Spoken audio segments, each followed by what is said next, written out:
Thank you, Mr. Speaker, sir. Thank you for allowing me this opportunity to respond to the question by the honourable member. Mr. Speaker, sir, right at the outset, I must say that the focus of government is to actually ensure safe, efficient, reliable and affordable shipping services through its inter-island network.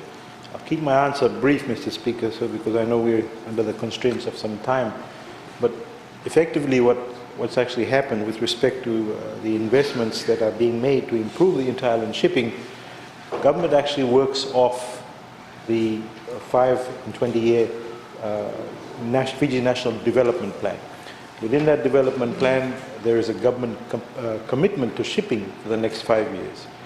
So as I said, the most paramount thing is safety, safety at sea, which is an absolute key priority.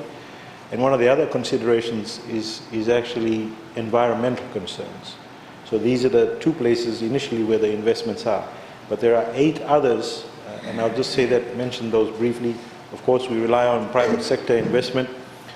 We rely on, and with private sector investment, we're looking to a continuous investment in the vessels that are being used by the private sector companies who are providing inter-island services. For example, Gando Shipping, Interlink, Patterson Shipping and South Sea Shipping. And then you've got the infrastructure upgrade, which also is a collaborative effort through FRA, our FRA, and the success of Fiji's development is dependent on this particular infrastructure, and that is reliable enough to encourage people and businesses to invest in the future. Then you've got the improvement in what we call ATONs. ATONs reference to aids to navigation, Honourable Speaker. That's also something that lies with MSAF, Maritime Safety Authority, and they'll oversee the continuing program of maritime nav aid restoration and maintenance. They also provide hydrographic and maritime navigation and safety. MSAF will oversee the continuing program of maritime nav aid restoration and maintenance. Improvement also to landings, and we've got the GSFS, what we call GSFS, Honourable Speaker, that's a government shipping franchise scheme. And subsidies are also provided by government for services to uneconomical routes, Honourable Speaker, sir. And there's about $2 million invested in the scheme, servicing 9 identified uneconomical routes and paying subsidies to the private sector to provide this particular service. We're also in the process of reviewing, Honourable Speaker, the rates, the subsidy rate.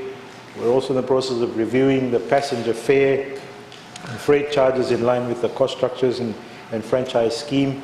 And also there is, the other part of it is acquisition of new vessels to boost the government shipping franchise scheme, government services fleet, sorry, Honourable Speaker. With that one there is one currently on, we're about to order, but it's on hold because of the budget constraints that we have. But that's the kind of investment that takes place. And again, also lastly, Honourable Speaker, sir, there is a massive investment in education and training of our seafarers and the development of other skilled personnel that are needed by the industry, Honourable Speaker. I thank you, sir.